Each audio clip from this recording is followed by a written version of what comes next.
5 ರೀತಿ ಮೈಂಡ್ ಸೆಟ್ಗಳನ್ನು ಚೆನ್ನಾಗಿ ಇಟ್ಕೊಳ್ಳಿ. ಬಡವ, ಕಡಿಮೆ ಬೆಲೆಗೆ ಉಚಿತವಾಗಿ ಬರೆಯೋನು, ಕಡಿಮೆ ಬೆಲೆ, ನಿಗದಿತ ಬೆಲೆ, ಹೆಚ್ಚು ಬೆಲೆ, ದುಬಾರಿ ಬೆಲೆ, ಇದರಲ್ಲೇ ಅವನ ಜೀವನ ಎಲ್ಲ ಸಾಕ್ತಾ ಇರ್ತದೆ. ಸೊ ಒಂದು ಇಲ್ಲಿ ಬರ್ಬೋದು, ಅಥವಾ ಇದಿಲ್ಲ ಆಗ್ಬೋದು, ಇದಿಲ್ಲಿ ಅಥವಾ ಇದಿಲ್ಲಿ, ಅಥವಾ ಇದಿಲ್ಲಿ ಇದಿಲ್ಲಿ ಇದಿಲ್ಲಿ ಇದಿಲ್ಲಿ, ಒಂದು ಹಿಂದೆ ಮುಂದೆ ಆದ್ರೂ ನಡೀತದೆ. ಬಟ್ ಹಿಂದೆ ಇರೋದೇನಾದ್ರೂ 3ನೇದಕ್ಕೆ ಬಂತು, ಈ ಕಡೆ ಇರೋದೇನಾದ್ರು 3ನೇದಕ್ಕೆ ಹೋಯ್ತು, ಇಲ್ಲಿಂದ ಇಲ್ಲಿಗೆ ಹೋಗ್ಬಿಟ್ಟೆ, ಮದ್ದದ್ ಬಿಟ್ಟೆ, ಅಲ್ಲಿ ನಿಮಗೆ ಸರಿಯಾಗಿ ಹೊಡೆತ ಬೀಳ್ತದೆ. ಆ ಹೊಡೆತನ ನೀವು ಮತ್ತೆ ರಿಕವರ್ ಮಾಡ್ಕೊಳ್ಳೋದಕ್ಕೆ, ಎಚ್ಚೆತ್ಕೊಳ್ಳೋದಕ್ಕೆ ಸಾಕಷ್ಟು ಸಮಯ ಬೇಕಾಗುತ್ತೆ. ನೀವು ಹೆಂಗೆ ಲಾಂಗ್ ಜಂಪ್ ತಗೊಂಡ್ರಿ, ಇದು ಬಗೆಹರಿಯೋದಕ್ಕೂ ಕೂಡ ಸಮಯ ಬೇಕಾಗುತ್ತೆ. ಈಗ ಮೂಲ ಪ್ರಶ್ನೆಗೆ ಬರ್ತೀನಿ, ಮುಖ್ಯವಾದ ಪ್ರಶ್ನೆಗೆ. ಅದ್ರ ಕಡೆ ಗಮನಿಸೋಣ. ಬಡವ ಏನ್ ಮಾಡ್ತಾನೆ, ಯಾಕೆ ಬಡವನಾಗೆ ಇರ್ತಾನೆ ಅಂದ್ರೆ, ಅವನಿಗೊಂದು 4 ಜನ ಪರಿಚಯ ಇದ್ದಾರೆ. ಏನೋ ಅಕ್ಕಪಕ್ಕದವ್ರು, ಅವ್ರ ಮನೆಯವ್ರು ಬಿಟ್ಬಿಡಿ, ಅದು ಫ್ಯಾಮಿಲಿ, ಅಕ್ಕಪಕ್ಕದವರು, ಒಂದಷ್ಟು ಜನ ಫ್ರೆಂಡ್ಸು. ಅವನೇನ್ ಮಾಡ್ತಾನೆ, ದಿನನಿತ್ಯ ಮೀಟ್ ಮಾಡುವಂತಹ ಪರಿವಾರ ಬಿಟ್ಟು ಹೊರಗಡೆ ಯಾರೋ ಒಂದು 4-5 ಜನ ಸ್ನೇಹಿತರು, ಕೆಲಸದಲ್ಲಿ ಒಂದು 4-5 ಜನ ಸ್ನೇಹಿತರು, ಎಲ್ಲೋ ಪಾರ್ಕ್ಗೆ ಹೋಗ್ತಾನೆ, ದೇವಸ್ಥಾನಕ್ಕೆ ಹೋಗ್ತಾನೆ, ಯಾವುದೋ ಒಂದು ಹರಟೆ ಹೊಡೆಯೋದಕ್ಕೆ ಹರಟೆ ಕಟ್ಟೆ ಅಂತ ಇರ್ತದೆ, ಕಟ್ಟೆನ ಹುಡ್ಕೊಳ್ತಾರೆ. ಅದು ಯಾರ್ದೋ ಮನೆ ಮೇಲೆ ಟೆರಸ್ ಆಗಿರ್ಬೋದು, ಹಳ್ಳಿ ಕಟ್ಟೆ ಆಗಿರ್ಬೋದು. ಹಳ್ಳಿ ಕಡೆ ಇಂಥವೆಲ್ಲ ಕಟ್ಟೆಗಳು ಬೇಜಾನ್ ಇರ್ತವೆ. ಬಟ್ ಇಲ್ಲೆಲ್ಲ ಕಟ್ಟೆಗಳಿಲ್ಲ. ಕಟ್ಟೆಗಳು ಮಾಡ್ಕೊಂಡಿರೋ ಯಾವುದೋ ಒಂದು ಕ್ಲಬ್, ಒಂದು ಬೆಟ್ಟನೋ, ಯಾವುದೋ ಒಂದು ಅಂಗಡಿನೋ, ಅಲ್ಲಿ ಕೂತ್ಕೊಂಡು ಹರಟೆ ಹೊಡೆಯಕ್ಕೆ ಮಾಡ್ತಾ ಇರ್ತಾರೆ. ಇವ್ರ ಜೀವನ ಎಲ್ಲ ಇಷ್ಟೇನೆ. ಅವನದು ಕಾಲೇಜ್ ಮುಗೀತು, ಎಜುಕೇಶನ್ ಮುಗೀತು, ಈಗೇನೋ ಕೆಲಸ ಮಾಡ್ತಾವನೆ, ನೆಕ್ಸ್ಟ್ ಅವನಿಗೆ ಮದುವೆ ಆಗ್ತದೆ, ಮಕ್ಕಳಾದ್ಮೇಲೆ ಏನೋ ಒಂದು ಸಣ್ಣ ಪುಟ್ಟ ಬಿಸ್ನೆಸ್ ಆದ್ರೂ ಮಾಡ್ಕೊಳ್ಳಿ, ಅಥವಾ ಬೇರೆ ಕಡೆ ಕೆಲಸಕ್ಕೆ ಹೋಗ್ಲಿ. ಆ ಬಡವ್ರು ಯಾಕೆ ಬಡವರಾಗೆ ಇರ್ತಾರೆ ಅಂದ್ರೆ, ಈ ಸರ್ಕಲ್ ಬಿಟ್ಟು ಅವನು ಆಚೆ ಹೋಗಲ್ಲ, ಹೊಸಬ್ರನ್ನ ಪರಿಚಯ ಮಾಡ್ಕೊಳ್ಳಲ್ಲ, ಹೊಸದನ್ನ ತಿಳ್ಕೊಳಕ್ ಹೋಗಲ್ಲ, ಹೊಸದನ್ನ ಕಲಿಯಕ್ ಹೋಗಲ್ಲ. ಹೊಸದು ಅವನಿಗೆ ಅವಶ್ಯಕತೆ ಇಲ್ಲ. ಆದ್ರೆ ಮನ್ಸೆಲ್ಲಿದೆ ಅಂದ್ರೆ, ನಾನು ಅಂಬಾನಿ ಆಗ್ಬಿಡ್ಬೇಕು, ನಾನು ಟಾಟಾ ಬಿರ್ಲಾ ಆಗ್ಬಿಡ್ಬೇಕು, ನಾನು ಏಲನ್ ಮಸ್ಕ್ ಆಗ್ಬಿಡ್ಬೇಕು, ಸೊ ನಾನು ಸಚಿನ್ ತೆಂಡೂಲ್ಕರ್ ಆಗ್ಬಿಡ್ಬೇಕು, ಎಲ್ಲ ಆಸೆಗಳು, ನಾನು ಸಿನಿಮಾ ನಟ ಯಶ್ ಥರ ಆಗ್ಬಿಡ್ಬೇಕು, ದರ್ಶನ್ ಥರ ಆಗ್ಬಿಡ್ಬೇಕು, ಸುದೀಪ್ ಥರ ಆಗ್ಬಿಡ್ಬೇಕು. ಅವನ ಆಸೆ ಎಲ್ಲಿರ್ತದೆ ಅಂದ್ರೆ ಇಲ್ಲಿ. ಬಟ್ ಅವನದು ಸರ್ಕಲ್ ಎಲ್ಲಿರ್ತದೆ ಅಂದ್ರೆ, ಬಾವಿಲಿರೋ ಕಪ್ಪೆ ಥರ ಇಲ್ಲೇ ಸುತ್ತಾ ಇರ್ತಾನೆ. ಯಾಂತ್ರಿಕ ಬದುಕು. ಸೀದಾ ಪಾರ್ಕ್ ಹೋಗು, ದೇವಸ್ಥಾನಕ್ಕೆ ಹೋಗು, ಅಲ್ಲೆಲ್ಲ ಹರಟೆ ಕಟ್ಟೆ ಹತ್ರ ಓಡಿ, ಕೆಲ್ಸಕ್ಕೆ ಹೋಗು, ಬಾ ತಿನ್ನು, ಮಲ್ಕೋ, ಇಷ್ಟು ಬಿಟ್ಟು ಬೇರೆ ಏನು ಮಾಡೋದಿಲ್ಲ. ಅದಕ್ಕೆ ಅವನು ಬಡವನಾಗೇ ಇರ್ತಾನೆ. ಇದು ಕೇವಲ ಬಡವರದಲ್ಲ, ಮಧ್ಯಮ ವರ್ಗದವ್ರದ್ದು ಅಷ್ಟೇ.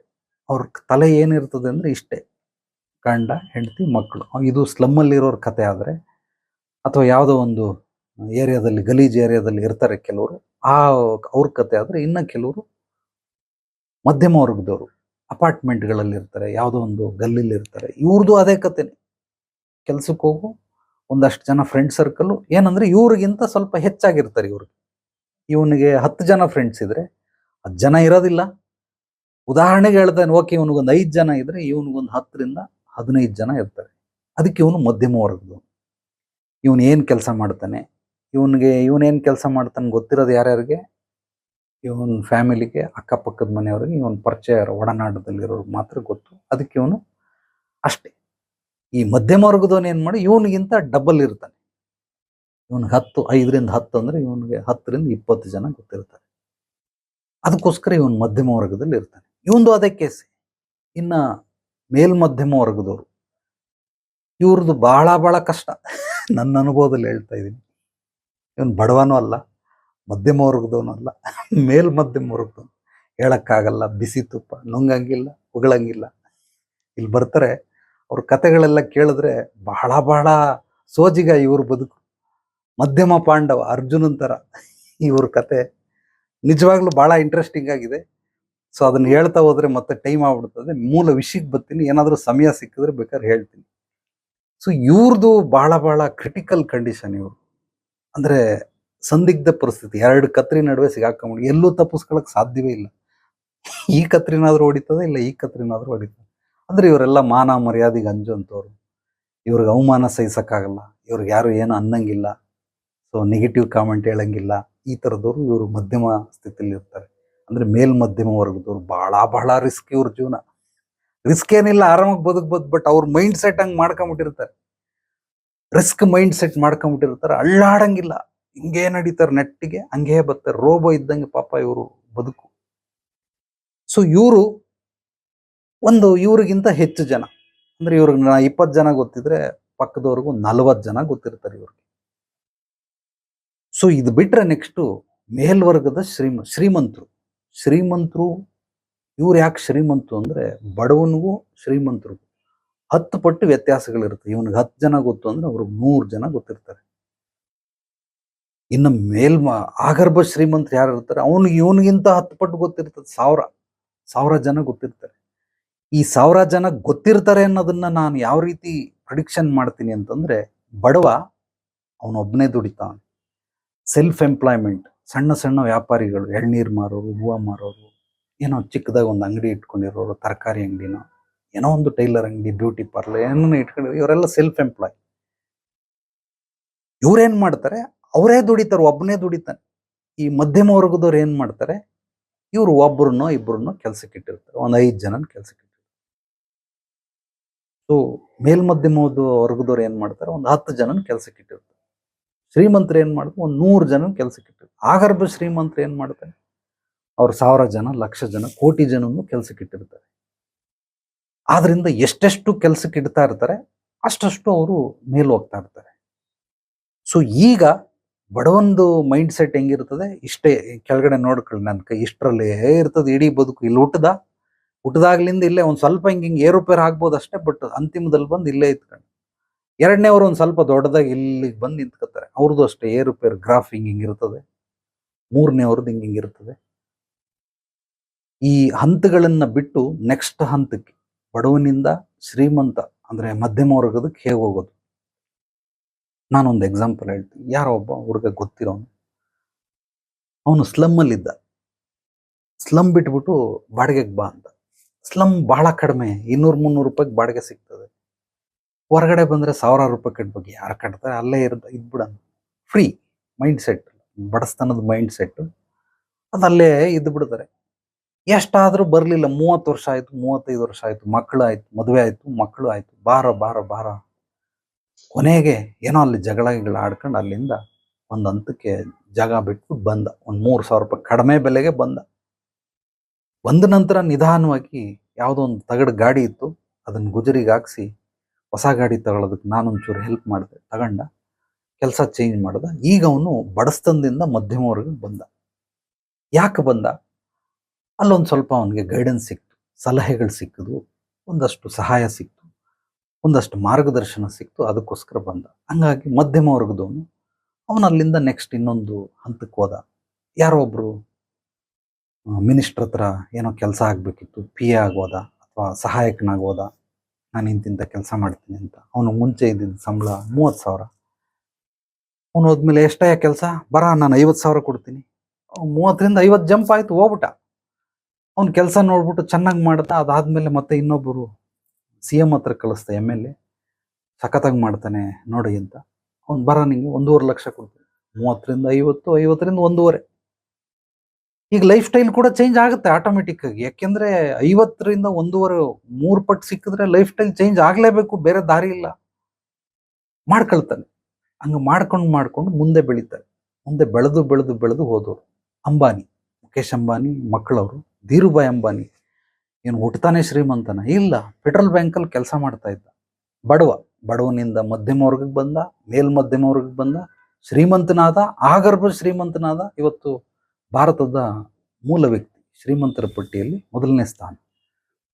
ಯಾಕೆ, ಇಲ್ಲಿಂದ ಜಂಪ್ ಮಾಡೋದು ಅವನಿಗೆ ಕರೆಕ್ಟಾಗಿ ಗೊತ್ತಾಯ್ತು. ಒಂದೇ ಸಲ ಪಟಕ್ಕಂತ 5ನೇದಕ್ಕೆ ಜಂಪ್ ಮಾಡಲಿಲ್ಲ. ಒಂದಾದ್ಮೇಲೆ ಒಂದಾದ್ಮೇಲೆ ಮತ್ತೊಂದು, ಅದಾದ್ಮೇಲೆ ಇನ್ನೊಂದು, ಹಂಗೆ ಬಂದಿದ್ದೆ ಹೊರತು ಒಂದೇ ಸಲ ಜಂಪ್ ಮಾಡಲಿಲ್ಲ. ಯಾರ್ಯಾರು ಹಿಂಗೆ ಜಂಪ್ ಮಾಡ್ತಾರೆ ಅವ್ರಿಗೆಲ್ಲ ಸುಟ್ಟು ಭಸ್ಮ ಆಗ್ಬಿಡ್ತಾರೆ. ಉದಾಹರಣೆಗೆ ಯಾರೋ ಒಬ್ಬ ಬಡವ, ಸ್ಲಮ್ಮಲ್ಲಿ ಇರೋನು, ಅವನಿಗೊಂದಷ್ಟು ದುಡ್ಡು ಸಿಕ್ತು, ಹೆಂಗೋ ಲೀಗಲ್ ಆರ್ ಇಲ್ಲೀಗಲ್ ಏನೋ ಸಂಪಾದನೆ ಮಾಡು. ದುಡ್ಡು ಬಂದಿದ ತಕ್ಷಣ ಏನ್ ಮಾಡ್ತಾರೆ, ಇವ್ರು ಅಟ್ಟರ್ನ ಚೇಂಜ್ ಮಾಡ್ಕೊಂಡ್ಬಿಡ್ತಾರೆ. ಅವನೇನ್ ಮಾಡ್ದ, ಯಾವ್ದು ತಳ್ಳ ಗಾಡಿ ಇತ್ತು ಅದನ್ನ ತಗೊಂಡು ಪಲ್ಸರ್ ತಗೊಂಡ. ಏನ್ ಗಾಗಲ್ಸ್ ಹಾಕಿದ್ದೇನು, ಲೆದರ್ ಜರ್ಕಿನ್ ಹಾಕಿದ್ದೇನು, ಶೂ ಹಾಕೊಂಡಿದ್ದೇನು. ಇಷ್ಟು ದಿವಸ ಅವನನ್ನು ನಂಗೆ ನೋಡೇ ಇಲ್ಲ. ಎಲ್ಲರೂ ಏನೋ ಲಾಟ್ರಿ ಹೊಡೆದ್ಬಿಟ್ಟೈತೆ ಅಂತ. ಆಮೇಲೆ ಅವ್ನು ಸ್ವಲ್ಪ ಕಣ್ಣಾಡಿ 1 ವರ್ಷ ಆಗಿದ ತಕ್ಷಣ ಪೊಲೀಸ್ನವ್ರು ಬಂದು ಎಳ್ಕೊಂಡು ಹೋದ್ರು. ಯಾಕೆಂದ್ರೆ ಸ್ಮಗ್ಲಿಂಗ್ ಮಾಡ್ತಾ ಇದ್ರು. ಅಂದ್ರೆ ನೀವು ಯೋಗ್ಯತೆ ಅರ್ಹತೆ ಇಲ್ಲದೇನೆ ಸಂಪಾದನೆ ಮಾಡಿರುವಂತ ದುಡ್ಡು ನಿಮ್ಮ ಹತ್ರ ಇರೋದಿಲ್ಲ, ಅವನು ಹೊಡ್ಕೊಂಡು ಹೋದ. ಯಾಕೆ ಹೊಡ್ಕೊಂಡು ಹೋದ? ಬಂದಿದ್ದ ದುಡ್ಡನ್ನ ಹಂಗೇ ಜೋಪಾನವಾಗಿ ಇಟ್ಕೊಂಡಿದ್ರು ಕೂಡ ಹಂಗೆ ಅವನೇ ಬಿಡಪ್ಪ, ಅವನೇನು ಸಡನ್ ಬದಲಾವಣೆಗಳಿರ್ತಾವಲ್ಲ, ಸಡನ್ ಬದಲಾವಣೆ ಇಮಿಡಿಯೇಟ್. ನೆನ್ನೆ ನೋಡೋದು ನನ್ನ ಮಗ ಬಿಕಾರಿ ತರ ಇದ್ದು ಇವತ್ತು ಒಳ್ಳೆ ಹೀರೋ ತರ ಶೇವಿಂಗ್ ಮಾಡ್ಕೊಂಡು ಕಟಿಂಗ್ ಗಿಟಿಂಗ್ ಮಾಡಿಸಿ ಗಾಗಲ್ಸ್ ಎಲ್ಲ ಹಾಕಿ ಕಂಡಿಡಿಯಕ್ಕೆ ಆಗ್ತಾ ಇಲ್ಲ. ಸಡನ್ ಜಂಪ್, ಇಲ್ಲಿಂದ ಪಟಕ್ಕಂತ ಒಂದೇ ಸಲ 3ನೇದಕ್ಕೋ 4ನೇದಕ್ಕೋ 5ನೇದಕ್ಕೋ ಜಂಪ್ ಆದ, ಸಿಗಾಕೊಂಡ ಹೋದ. ಒಂದು ವಿಚಾರ. ಇದೊಂದು ಸಿನಾರಿಯೋ. ಇನ್ನೊಂದು ಆಯಾಮದಲ್ಲಿ ನೋಡೋಣ. ಇವನೇನ್ ಮಾಡ್ತಾನೆ, ಬುದ್ಧಿವಂತ, ಯಾರೋ ಹೇಳ್ಕೊಟ್ಬಿಟ್ಟು ಹಂಗೆಲ್ಲ ಸಡನ್ ಆಗಿ ಹಿಡ್ಕೊಂಡ್ಬಿಟ್ರೆ ಪೊಲೀಸ್ನವ್ರು ಹಿಡ್ಕೊಂಡ್ಬಿಡ್ತಾರೆ, ಅದಕ್ಕೆ ದುಡ್ಡನ್ನು ತಗೊಂಡೋದ. ಸ್ವಲ್ಪನೇ ಚೇಂಜ್ ಮಾಡೋದು. ಒಂದು 30 ರೂಪಾಯಿ kg ಅಕ್ಕಿ ತಗೊಂಬತ್ತಾ ಇದ್ನ 50 ರೂಪಾಯಿ ತಗೊಬರಕ್ಕೆ ಶುರು ಮಾಡಿದ. ಹವಾಯಿ ಚಪ್ಪಲಿ 100 ರೂಪಾಯಿದು ಆಗ್ತಾ ಇದ್ದ, ಈಗ 200 ರೂಪಾಯಿದು ಆಗ್ತಾ. ಬಟ್ಟೆ ಎಲ್ಲೋ 50-60 ರೂಪಾಯಿ ಸೆಕೆಂಡ್ ಹ್ಯಾಂಡ್ ಆಗ್ತಾ ಇದ್ದ, ಈಗ 100-200 ರೂಪಾಯಿ ಕೊಟ್ಟು ಹೊಸ ತಗೊಳಕ್ ಬಂದವನು. ಆದ್ರೆ ಅವನದು ನಿಧಾನವಾಗಿ ಇದನ್ನ ಅಪ್ಗ್ರೇಡ್ ಮಾಡ್ಕೊಳ್ಳೋಣ ಅಂತ ಹೋದ. 1 ಅಪ್ಗ್ರೇಡ್ ಆಯ್ತು, 2 ಅಪ್ಗ್ರೇಡ್ ಆಯ್ತು, 3ನೇ ಅಪ್ಗ್ರೇಡ್ ಮಾಡೋಷ್ಟರಲ್ಲಿ ಅವನು ಏನು ಕೂಡಿಟ್ಟಿದ್ದ ಅದು ಕಳ್ತನ ಮಾಡ್ಕೊಂಡು ಯಾರೋ ಹೊಡ್ಕೊಂಡು ಹೋಗ್ಬಿಟ್ರು. ಅಂದ್ರೆ ನೀನ್ ಹಿಂಗ್ ಹೋಗು ಅಲ್ಲೂ ಹೊಡೆಸ್ಕತೀಯ, ಇಲ್ಲ ಹಿಂಗ್ ಬಾ ಇಲ್ಲಿ ಹೊಡೆಸ್ಕತೀಯ, ಎರಡೂ ರೀತಿಯಲ್ಲೂ ಹೊಡ್ತಾ. ಇದು 2ನೇ ಸಿನಾರಿಯೋ. ಅಂದ್ರೆ ನೀವು ಪ್ಲಸ್ ಅಲ್ಲಿ ಹೋದ್ರು ಹೊಡೆಸ್ಕತ್ತೀರಾ, ಮೈನಸ್ ಅಲ್ಲಿ ಹೋದ್ರು ಹೊಡೆಸ್ಕತ್ತೀರಾ. ಇಲ್ವಾ, ಏನೋ ಮನೇಲಿ ಯಾರಿಗೋ ಆಕ್ಸಿಡೆಂಟ್ ಆಗೋಯ್ತು, ಹಾಸ್ಪಿಟ್ಲಿಗೆ ಕರ್ಕೊಂಡು ಹೋಗು, ಸ್ಟಿಚ್ ಹಾಕ್ಸ್ಕೊ, ಅದಾಕ್ಸ್ಕೊ ಇದಾಕ್ಸ್ಕೊ. ಯಾರೋ ಸಡನ್ ಆಗಿ ಅವರು ತುಂಬಾ ಕ್ಲೋಸ್ ಫ್ರೆಂಡು, ತಂಗಿ ಮದುವೆ, ಅಕ್ಕನ ಮದುವೆ, ಇವನ ಹತ್ರ ಇಟ್ಕೊಂಡು ಹೆಂಗ್ ಕೊಡಲ್ಲ ಅಂತಾನೆ. ಆಮೇಲೆ ಕೊಡ್ತೀನಿ ಕೊಡೋ ಮಗ ಅಂತ ಅಂದ್ಬಿಟ್ಟು ಏನೋ ಇಸ್ಕೊಂಡು ಒಟ್ನಲ್ಲಿ ಅವನು ಖಾಲಿ ಆಗ್ಬಿಡ್ತದ. ಅದು ಇರಕ್ ಸಾಧ್ಯವೇ ಇಲ್ಲ, ದುಡ್ಡು ನೀವೇನೇ ಮಾಡಿದ್ರು ಇರಲ್ಲ. ಅದಕ್ಕೋಸ್ಕರ ಸಡನ್ ಜಂಪ್ ಅವಶ್ಯಕತೆ ಇಲ್ಲ. ಹಂತವಾಗಿ ನಾವು ಬೆಳೆಯೋದನ್ನ ಕಲ್ತ್ಕೊಳ್ಬೇಕು. 1ರಿಂದ 100 ಸಂಖ್ಯೆ, ಅಂದ್ರೆ 1ರಿಂದ 1, 2, 3, 10, 10ರಿಂದ ಮತ್ತೆ 20, 30, 40, 50, 100. ಇದರಲ್ಲಿ ಯಾವ್ದಾದ್ರು ಒಂದು ಸಂಖ್ಯೆ ಮಿಸ್ ಆದ್ರೂ ಕೂಡ 100 ಅಂತ ಕಂಪ್ಲೀಟ್ ಮಾಡೋದಕ್ಕೆ ಸಾಧ್ಯವಿಲ್ಲ. 99 ಅಂತಂದ್ರೆ 100 ಬರಲೇ ಇಲ್ಲ. 1 ರೂಪಾಯಿ ಮಿಸ್ ಆಗ್ಬಿಟ್ಟಿದೆ, ಅದು ಯಾವತ್ತೂ 100 ಆಗಲ್ಲ, ಅದು 99 ರೂಪಾಯಿಲೇ ಇರ್ತದೆ. 13 ಇಲ್ಲ 100 ಒಳಗಡೆ, 13 ಇಲ್ಲ ಅಂದ್ರೆ ಅದು ಕಂಪ್ಲೀಟ್ ಆಗಲ್ಲ. 14 ಇಲ್ಲ, 24 ಇಲ್ಲ, 37 ಇಲ್ಲ, 46 ಇಲ್ಲ. ಇದನ್ನ ಹೆಂಗೆ ಇದು ಕಂಪ್ಲೀಟ್ ಅಂತ ಬರ್ತದೆ? ಇದೆಲ್ಲ ಡಿಜಿಟ್ಸ್ ಅಂತ ಇಟ್ಕೊಳ್ಳಿ, ಪಾಸ್ವರ್ಡ್ಗಳು. ಅದಷ್ಟು ಪಾಸ್ವರ್ಡ್ ಇದ್ರೆ ಮಾತ್ರ ನಿಮ್ಗೆ ಓಪನ್ ಆಗ್ತದೆ. ಅದರಲ್ಲಿ ಒಂದು ಪಾಸ್ವರ್ಡ್ ಮಿಸ್ ಆದ್ರೆ ಓಪನ್ ಆಗಲ್ಲ. ಅಂದ್ರೆ ನಾವು ಇಲ್ಲೆಲ್ಲವನ್ನ ಬಹಳ ಅತ್ಯದ್ಭುತವಾಗಿ ಗ್ರಾಫ್ ಮಾಡ್ಕೊಳ್ತಾ ಹೋಗ್ಬೇಕು. ಯಾವಾಗ ಹಿಂಗಾಗುತ್ತೆ ಅದು ಅಲ್ಲಿ ಅತ್ಯದ್ಭುತವಾದ ಫಲಿತಾಂಶ ನಮಗ್ ಸಿಗುತ್ತೆ.